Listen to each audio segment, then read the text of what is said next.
Salut, bienvenue pour une nouvelle vidéo. Aujourd'hui, vous l'avez vu dans le titre, logiquement on va parler de séries télé et pas de livres. Je fais ça de temps en temps, je fais des vidéos sur les séries que je regarde, que j'ai regardées, que j'ai abandonnées parce que comme avec les livres, ça arrive. Fut un temps où je parlais des films aussi en vidéo comme ça, mais maintenant les films que je regarde, je vous en parle en vlog directement, les séries aussi.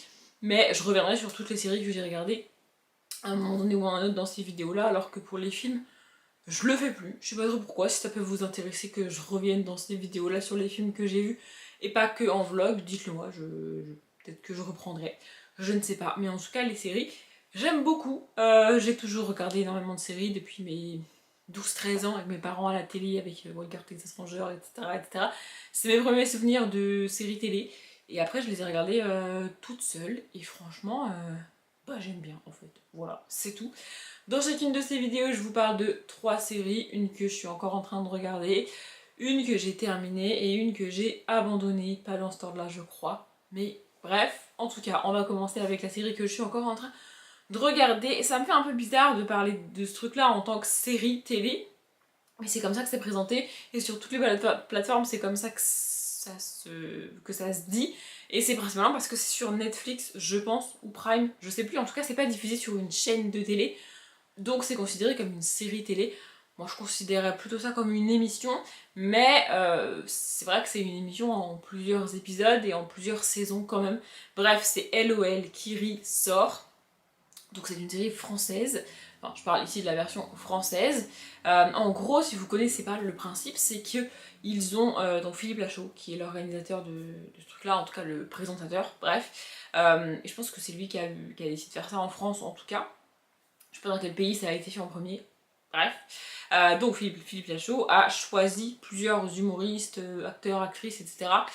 Et les a rassemblés dans une espèce de maison. Ça fait un peu Secret Story, mais c'est pas ça du tout, vraiment. Ils sont restés là pendant, je sais pas, plusieurs heures. Ça s'est pas étalé sur plusieurs jours. Clairement, c'est juste sur une après-midi, une journée peut-être, mais pas plus, vous voyez.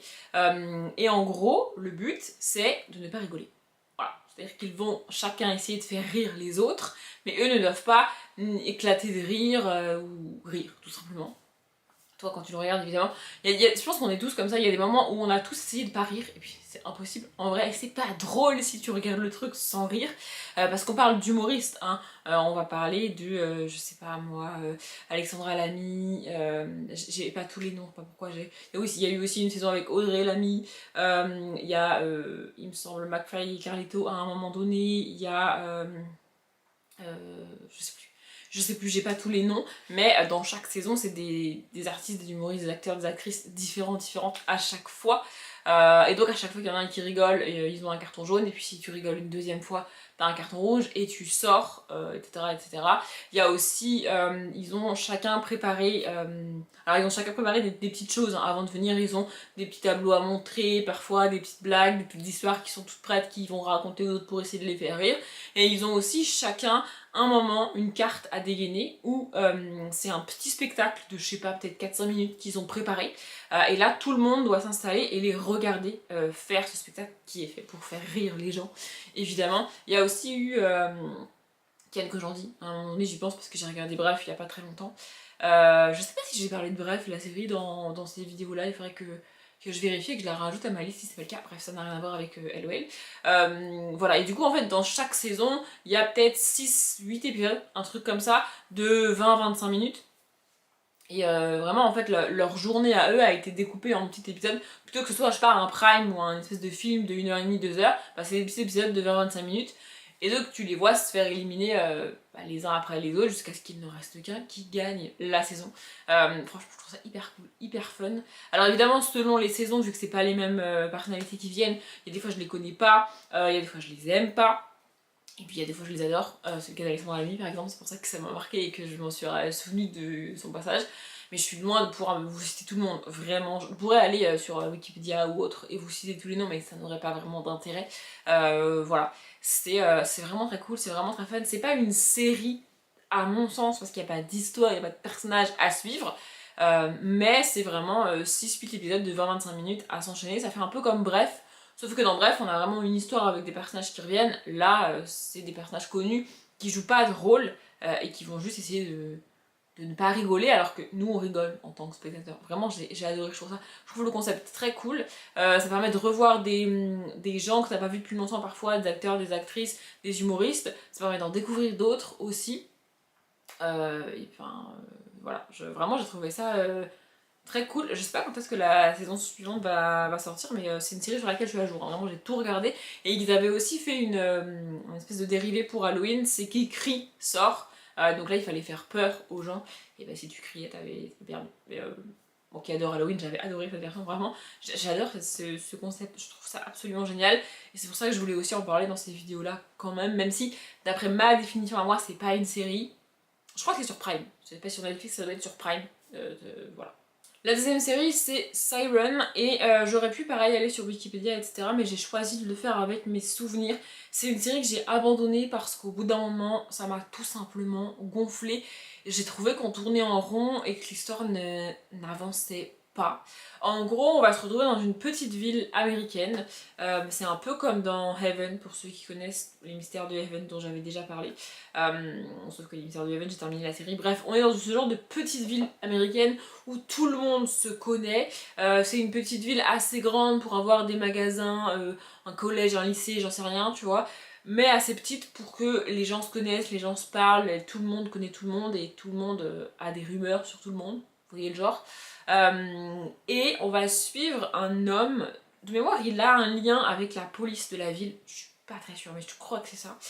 Et il va, et on est dans une ville où il y a cette rumeur, j'ai perdu le mot, mais cette légende des sirènes. Il y a une légende qui dit que c'est une ville portuaire, hein, au bord de la mer, je vais pas préciser, mais il y a cette légende qui dit qu'il y a les sirènes, tu vois. Et notre personnage principal va effectivement rencontrer une sirène. C'est pas le mythe de la sirène, de la petite sirène. De la petite sirène gentille, je parle de Ariel, c'est pas ce mythe-là, de la petite sirène gentille, très cool. Non, c'est le mythe de la sirène méchante, agressive avec les hommes qui veut leur mort. Et donc nous, le personnage principal va rencontrer une de ces sirènes et va un petit peu se lier d'amitié avec elle. Je sais plus trop réellement comment ça se passe, mais en gros il va se mettre à aider cette sirène et ensuite on va découvrir d'autres sirènes, etc. C'est un peu elles sont méchantes de base, enfin on les croit méchantes de base, mais elles ont peut-être des raisons d'être méchantes, elles ont peut-être des raisons d'en vouloir aux humains, etc. Et lui va un peu découvrir tout ce truc là. Mais ça reste quand même très mystérieux, très oppressant à regarder, j'ai trouvé. Et on avance pas très vite, on a des scènes assez compliquées qui se passent sous l'eau, etc. Et c'est très opaque comme série, vraiment on n'a pas énormément d'informations. On a juste ce truc de elles sont méchantes de base, et puis ensuite, ah bah non on va discuter avec elles sont méchantes c'est vrai, mais peut-être que les humains sont pas non plus hyper gentils, vous voyez. Mais je sais pas en fait, j'avais l'impression d'avancer dans de la gelée. Vraiment, on n'a pas trop d'informations, on n'a pas trop d'éléments, on n'avance pas, on va avancer sur l'espèce de romance entre le personnage principal masculin et la sirène qui franchement m'intéressait pas du tout. Et sur le reste, on va pas trop avancer. Il y a aussi toute une histoire avec le père du personnage principal masculin. Cet homme-là, donc le personnage principal masculin, je me disais, il doit avoir, je sais pas, entre 25 et 30 ans. Et donc son père a 50, 55, 60 ans, par là. Et cet homme-là, son père, c'est un homme très bien placé dans la ville, c'est un homme très riche, c'est un industriel, etc. Il a vraiment très réussi, il est lié au maire, enfin bref, il a pas mal de connexions assez haut placées dans la ville, il est anti-sirène au plus, donc que son fils fasse à Miami avec les sirènes, c'est pas ouf, vous voyez. Il y a toute cette histoire de famille avec sa mère qui s'en mêle, et puis ses amis, etc. Et vraiment, j'ai trouvé que moi, ce qui m'a fait commencer la série, c'est les sirènes, en fait, vous voyez. Et les sirènes sont pas du tout au cœur de la série, selon moi. Et au bout d'un moment, ça m'a vraiment gonflé, comme j'ai dit. Vraiment, ça m'a juste saoulé. On parlait pas ce que je voulais qu'on parle, on me racontait pas ce que je voulais qu'on me raconte. Et il y avait des scènes qui traînaient en longueur, des dialogues interminables. C'est pas fait pour moi, en fait. Donc j'ai arrêté. Et la dernière série, c'est The Following. J'ai vérifié parce que j'étais quasi sûre de vous en avoir déjà parlé. Mais en fait non. The Following c'est une série policière avec un serial killer particulièrement dégueulasse. C'est un peu comme l'Esprit criminel, sauf que toute la série The Following c'est avec une seule enquête et un seul serial killer. On va suivre un homme qui s'appelle Brian, un truc comme ça, je crois. Donc c'est le personnage principal, c'est lui qui mène l'enquête, il est du FBI, je crois, un truc comme ça, et puis il a son équipe avec lui, et il essaye d'arrêter un homme qui tue des gens, je dirais des femmes, parce que dans 95% des séries ou des livres qui parlent de serial killer, ce sont des femmes qui sont tuées, ou des enfants, ça dépend. Mais voilà, je crois qu'il c'est ça, il tue des femmes. Il y a aussi toute une histoire de secte, et en fait, cet enquêteur donc, cherche à arrêter ce criminel, et ça va devenir un jeu. Entre le criminel va jouer avec lui, il va communiquer avec lui, être au téléphone avec lui envoyer des lettres, des mails, enfin je ne sais plus comment ils communiquent exactement, je sais qu'ils sont au téléphone de temps en temps, mais voilà, il y a cet échange avec ce criminel et ça le rend fou. L'agent du FBI, en fait, lui il veut l'arrêter, et le criminel se fout de sa gueule pendant, et ça dure pendant des épisodes, hein, vraiment, mais il y a vraiment ce suspense de, en fait le suspense c'est pas qui est derrière tout ça parce qu'on le sait, le suspense c'est comment l'arrêter, parce que en fait c'est encore plus frustrant de savoir qui c'est, comment, où, pourquoi, et d'être juste incapable de l'arrêter, et d'être juste incapable de prouver que c'est lui, tu le sais, t'en as la conviction, t'en es persuadé, c'est forcément lui, mais t'arrives pas à l'arrêter, littéralement, et deux, t'as pas de preuves. C'est horrible, vraiment, et donc c'est ça qu'on suit. Il y a aussi toute une histoire de secte, parce qu'au bout d'un moment, ce criminel va attirer, en fait, à force qu'on en parle dans les journaux, de ce qu'il a fait, etc., je sais pas comment les gens peuvent faire ça, mais comme toujours, il y a des gens qui vont sympathiser, avoir de la sympathie pour ce criminel, et devenir ses partisans, et au bout d'un moment, ça va créer une secte autour de ce criminel. Et donc c'est plus le challenge, ça va plus être de l'arrêter lui, mais d'arrêter tous ces gens autour et de stopper cette secte, vraiment, et c'est ça qu'on suit. C'est une série que j'ai regardée il y a un moment maintenant, et peut-être qu'avec tout ce que je vous dis, ça a un petit peu beaucoup spoilé la saison 1, si c'est le cas, j'en suis désolée, mais vraiment c'est une série que j'avais adorée, j'ai été dégoûtée d'apprendre qu'elle était terminée, mais bon, toutes les bonnes choses ont une fin, c'est le cas pour toutes les séries que je vous présente et que j'ai terminées quasiment.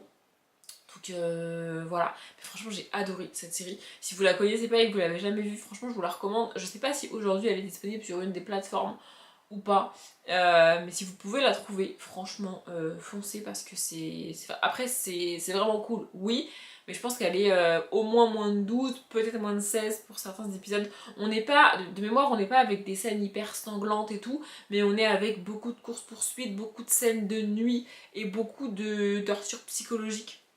Et pour le personnage principal masculin, vraiment, lui il est dans la tourmente, enfin il est dans la galère, vraiment il se sent vraiment nul en fait de pas réussir à l'arrêter, et il est vraiment en mode dépression, je crois qu'à un moment donné il tombe un petit peu dans l'alcool, etc. Enfin voilà, on est sur ce genre de thématique, donc on n'est pas moins de 16, je suis pas sûre, hein, mais si on est moins de 16, c'est pas pour le sang et pour les agressions et pour les meurtres qu'on voit, mais c'est plus pour le côté psychologique et alcoolisme, je pense, et quand même un peu violence, mais pas sang en tout cas, enfin bref.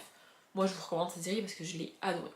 Je vous ai dit tout ce que je voulais vous dire dans cette vidéo logiquement. La seule chose que j'ai pas précisé, c'est que pour l'occasion j'avais mis mon t-shirt Gilmore Girls, qui est une de mes séries préférées, mais bon c'est pas c'était pas l'information ultime, mais je vous l'ai quand même dit. Bref, je m'arrête là, j'espère que la vidéo vous a plu. Comme d'habitude, je vous souhaite une bonne journée, un bon après-midi, un bon appétit ou une bonne nuit, et je vous dis à bientôt.